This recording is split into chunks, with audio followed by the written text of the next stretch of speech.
Hello friends, this is our fourth lecture. Very glad to see you again. Very good. So as our method is communicative method of teaching, we will first explain all these words. Impenetrable means impossible to pass through. The forts, F-O-R-T-S, forts of Tipu were said to be impenetrable to the British. Impenetrable. There are some people who have got impenetrable mind. You cannot understand what is in their minds. Summoned all the stuff. Summon means to call. For example, the police sends summons to the criminal. That means call. Here means call all your strength together. I summoned all my strength to fight against a ghost. I put all my strength together because the ghost is a spirit, not a human being. Then staggered means walking unsteady. See, very often drunkards, they go home staggering. Means they cannot stand straight, so they stagger like this, staggering. And then smelter for the barges and scows slid down, sifted down. Then charcoal crates, big iron, on the anvil, bellows, ground, mow, etc. Those are words connected with the iron mill and iron works. So that we will see in context. That is when you are reading the lesson. Okay, section. I think that would be better. And then today's highlights we have got the forest for him was an impenetrable prison. Him is our Rattrap peddler, seller. A hard regular thumping sound heard. A detailed account of this Ramsjo ironworks. In fact, this section is all about that. Ramsjo ironworks. And the Rattrap peddler looks for shelter at the ironworks. So finally he reaches there. These are the things. Now where is he now? Where is he? He is in the forest. Lost his way. And the night is falling. What's going to happen? Let's see. The whole forest with its trunks and branches, its thickets had fallen, and fallen logs, fallen trees of the fallen logs of the trees closed in upon him like an impenetrable prison. So as though he was surrounded by these things from which he could never escape. There's no way to escape. It was late December, winter season. Darkness was already descending on the forest. Darkness descending means falling, coming down. That means night was falling. This increased the danger. And night, forest, night, wild animals, and then winter season must be very cold. So this increased the danger and increased also his gloom and despair. Gloom means his sadness, and despair means disappointment. So both together, gloom and despair. Finally he saw no way out, and he sank down on the ground, tired to death, thinking that his last moment had come. And also he must be having that guilt feeling of stealing that good old man who gave him shelter, who gave him food, who entertained him with tobacco and playing cards. He thought, oh my God, I have done it. It may be a punishment for me. Most probably he might have thought like that. But as he laid his head on the ground, he heard a sound, a hard, regular thumping, like hammer stroking. Will you strike with hammer, hard, regular thumping? There is no doubt as to what that was. He raised himself. He was sinking, so to say. Those are the hammer strokes from an iron mill, he thought. There must be people near me. He was running away from people. Now he wants to go to people.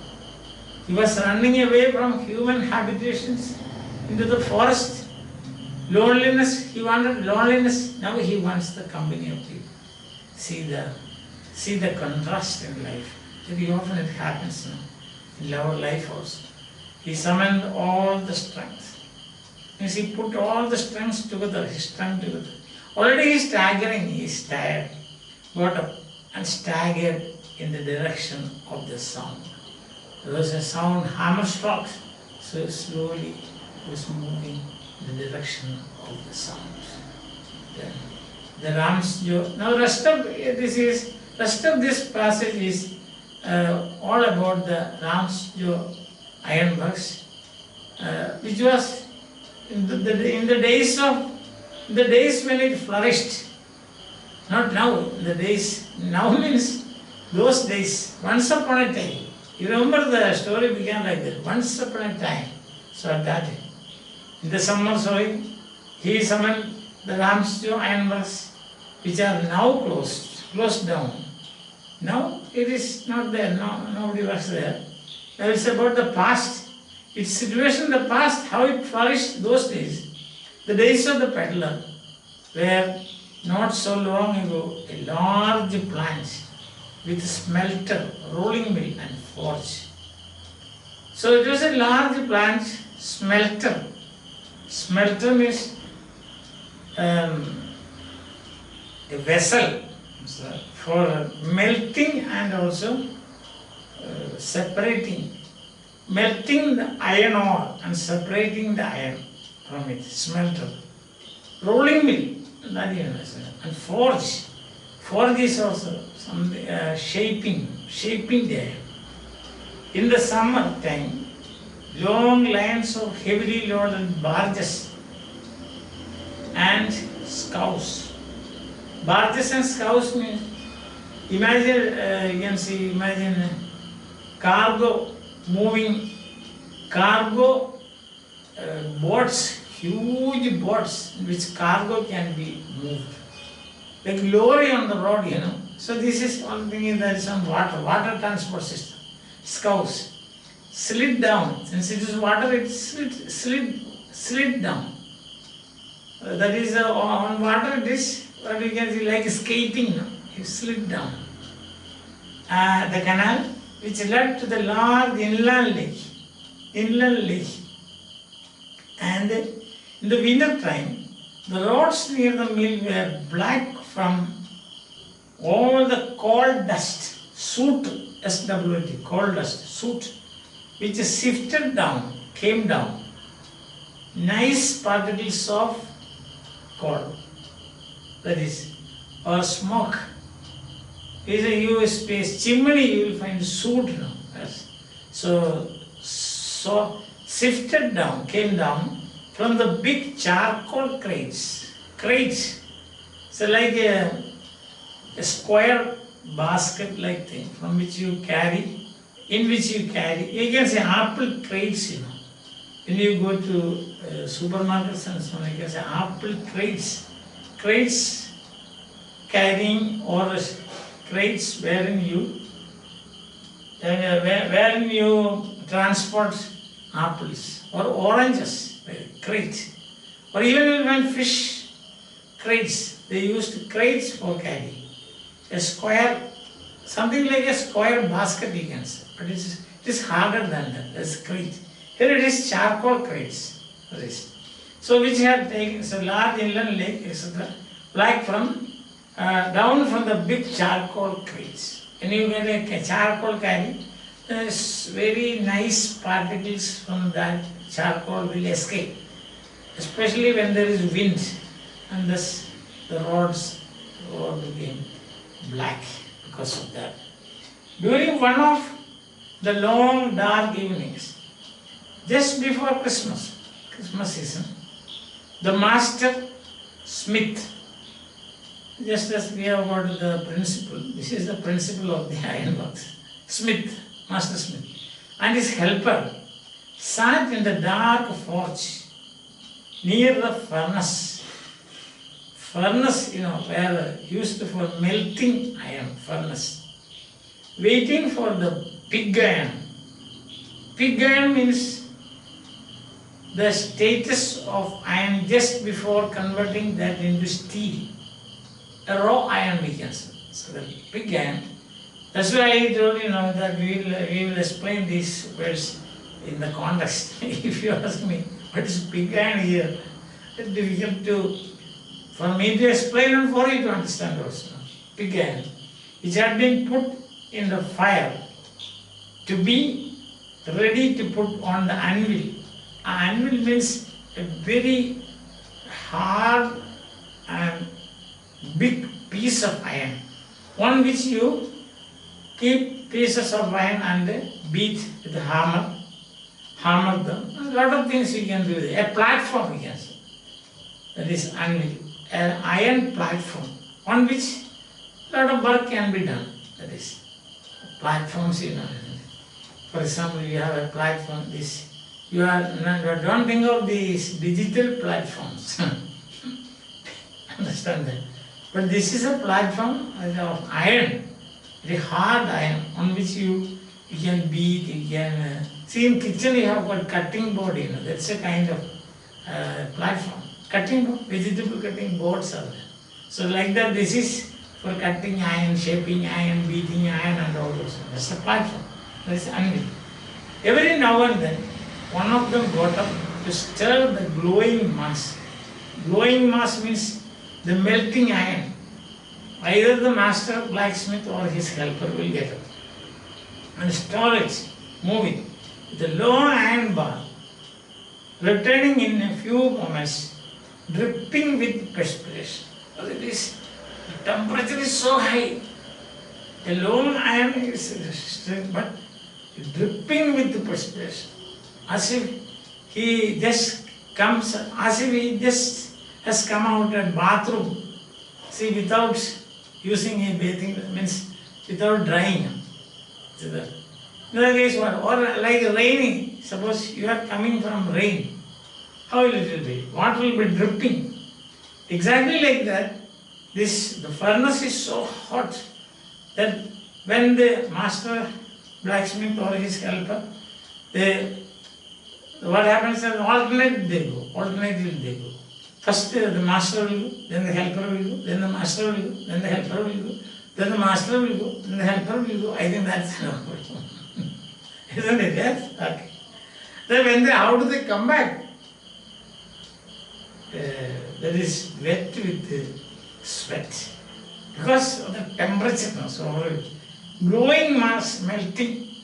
The long iron bar returning in a few moments, dripping with perspiration.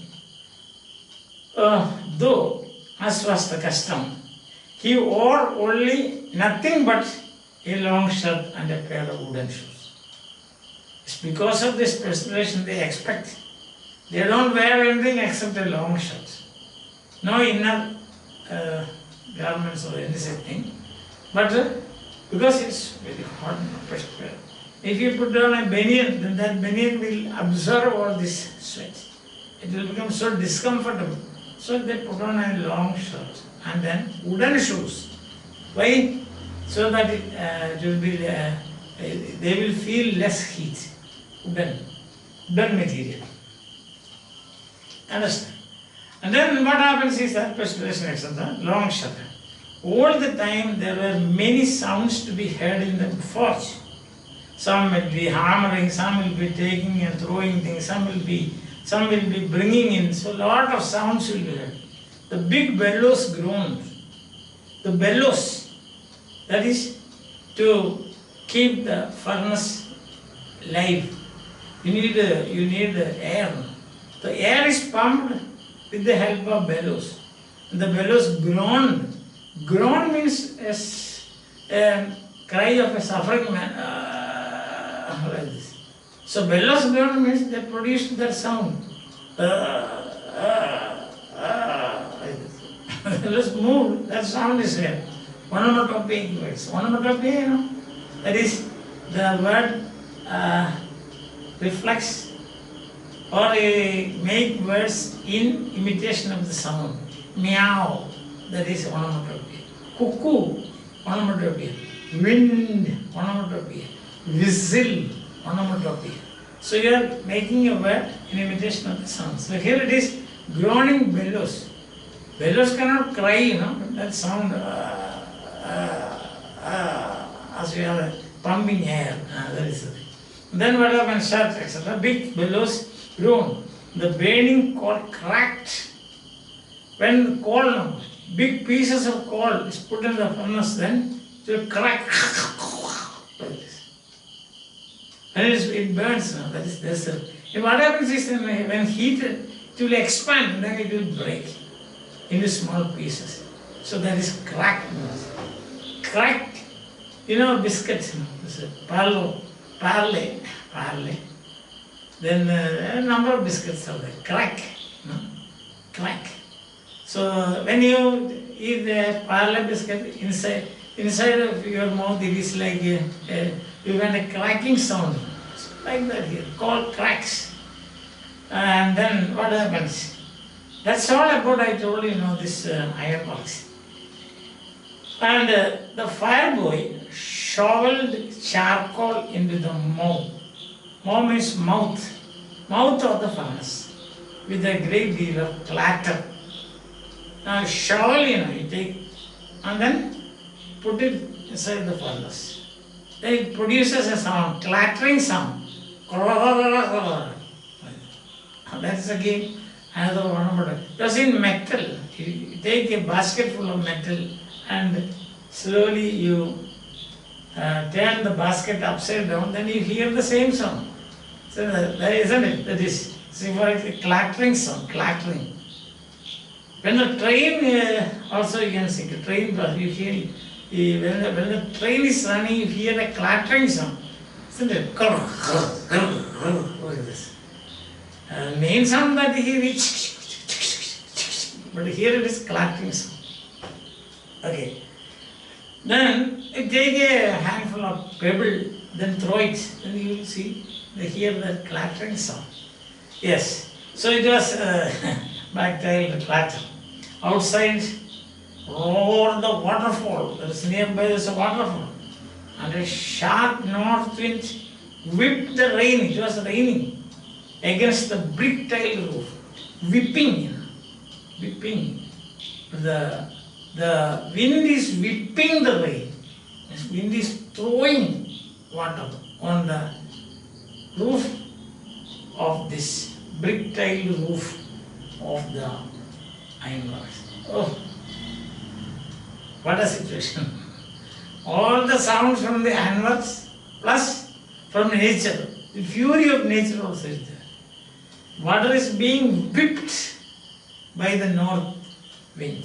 North wind is not like west wind. West wind, that is famous poem by Shelley, where he says, I fall upon thorns of life, I bleed. If you haven't read that, you should read it. It's beautiful. It's a very beautiful poem. Yes, that is after that.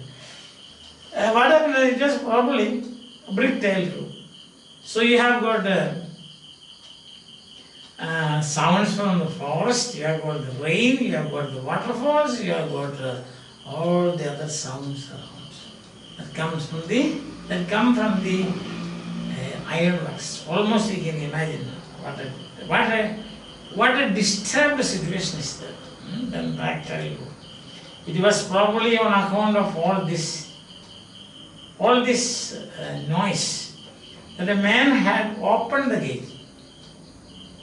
A lot of noise attracted him, so he opened the gate and entered the forge, and he stood close up to the furnace.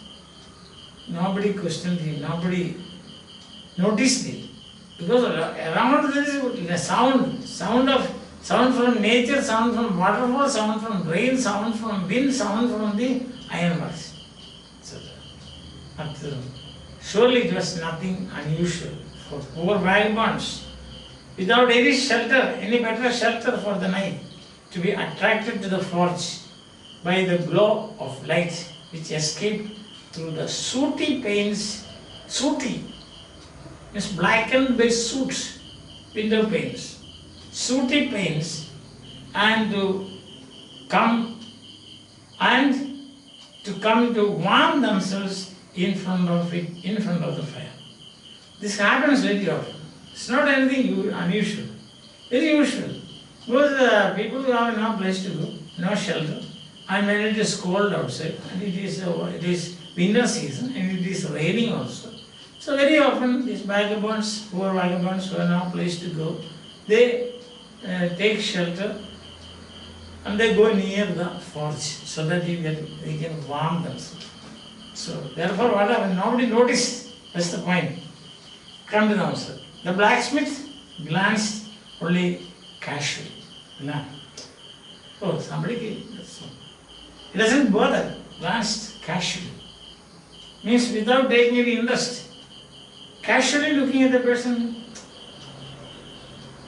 The opposite of that is gazing, which is bad manners. Gaze. Understand? So usually, and indifferently, did not take any interest at the intruder. Intruder, one who comes, gets in without permission. Intruder. Intruding is bad manners.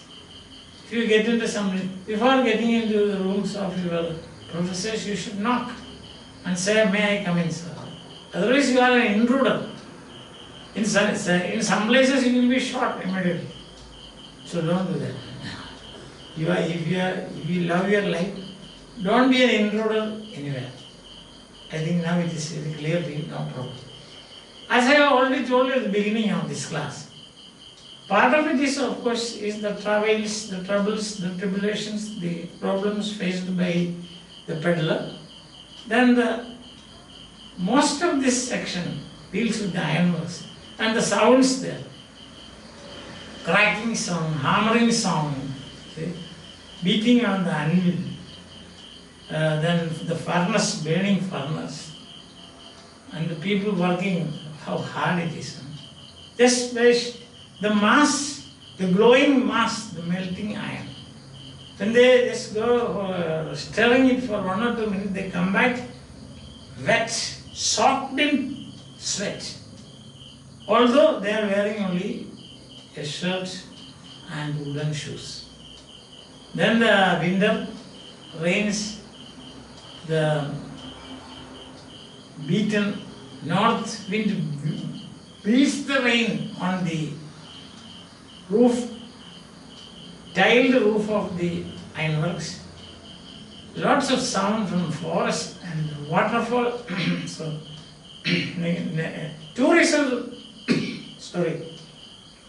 two reasons why the blacksmith did not notice him is: one, lot of sounds there. Secondly, it's the usual thing. The poor people come there, they take shelter. So that's the usual thing. Questions? Very good. So, why was the forest an impenetrable prison to the peddler? Why did he feel that it is an impenetrable prison? Because the forest with the trunks, branches, thickets, fallen logs, all those things made escape impossible. Therefore, it was an impenetrable prison for him. What did he gather from the hard regular thumping? There must be people there in the ironworks. Ramsjo ironworks is somewhere near there. He is a very intelligent person. So he inferred, he reasoned, there must be people. I want to meet people. I can see the psychology here, the contrast here you can see.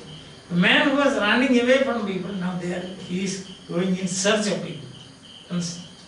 Now third point is, give an account of the ironworks. It's very simple now. There was an ironworks. Once upon a time it was a flourishing one. Now it is closed. At that time, loads and loads of iron ore used to be brought there through road and through water transport, barges and there's cows. There was a forge. There was a furnace. There's a blacksmith, helpers. They worked throughout day and night. See, they were working very hard, stirring the glowing mass. They got wet. In fact, they were like people coming out from the rain without wiping all the waters or drying themselves. Such terrible, and a lot of sounds were there, and they were working very hard. So, and then you have got what attracted him to the ironworks. First of all, the sound attracted him. That's another way. Secondly, the need for shelter. He was terribly tired, he was staggering and he was gloomy. His gloom and despair increased He wanted somehow to live. He thought that the curtain of his life was falling. Yet somehow he wants to survive. And therefore, the urge for survival, you can say. That's one reason. The other is, of course, he had got physical signs. He heard sounds. So from there he inferred that he reasoned that there must be people there. Otherwise, he said nobody can have this regular thumping with a hammer or beating with a hammer. So he reaches there, he opens and says, how was he received? He was received indifferently and casually. Other questions you can ask, how was he received? He was received indifferently. So now what is the change of mind in him? The man who wanted to run away from people, now he is going in search of people because he is in danger. He thought that he would be dying. Understand? What do you think about the people of the animals? The people of the animals are very hard-working people. Work day and night. They work day and night. Once upon a time, this animals was very flourishing. At that time, blacksmith, the master blacksmith, and also the helpers used to work, and they had a very hard time stirring the glowing mass on the furnace, that is melting iron. So, and the whole place was blackened because of the charcoal and the soot and the other waste materials escaping from the factory and so on. So you can explain. I think that everything is clear in this section. No botheration. No doubt about these things. I told you about these words. Now you know, isn't it? What is smelter means? Smelter means a furnace, so to say, you can say, used for melting iron ore and then separating iron from the waste materials. Forge, again forging, shaping, you can say, iron shaping. And then barges and scows slid down because it's on water transport. Barges and scows mean huge boats carrying cargo. Yes. Sifted down. Sifted means separate. You must have seen your mother sifting stone from rice with the help of a sieve. So the sieve your sieve like this. They put wheat flour and then they do like this. And then the nice part will fall down. The bigger particles will remain on the surface of the sieve. S-I-E-V-E, sieve. Then you have got charcoal crates. I already told you. Crates for carrying charcoal. A square thing. Not a basket actually, square. It can be made of plastic, it can be made of fiber, it can be made of iron also. Pig iron, that is a stage of the iron. That is just before converting iron into steel. On the anvil, a block, a hard and huge block of iron on which you can keep other pieces of iron or shapes, making shapes, different shapes and so on, by beating. Bellows, groan. Bellow, air pumping, that is bellow. Groaning, I already told you. And then mow means mouth of the forge. Now it's clear. Otherwise, if I would have explained these things in the beginning, it may not be that clear. That's why I postponed the explanation. I think now everything is clear. Bye. Have a nice day. Enjoy your life. Story is a very good story. You must read it. Bye.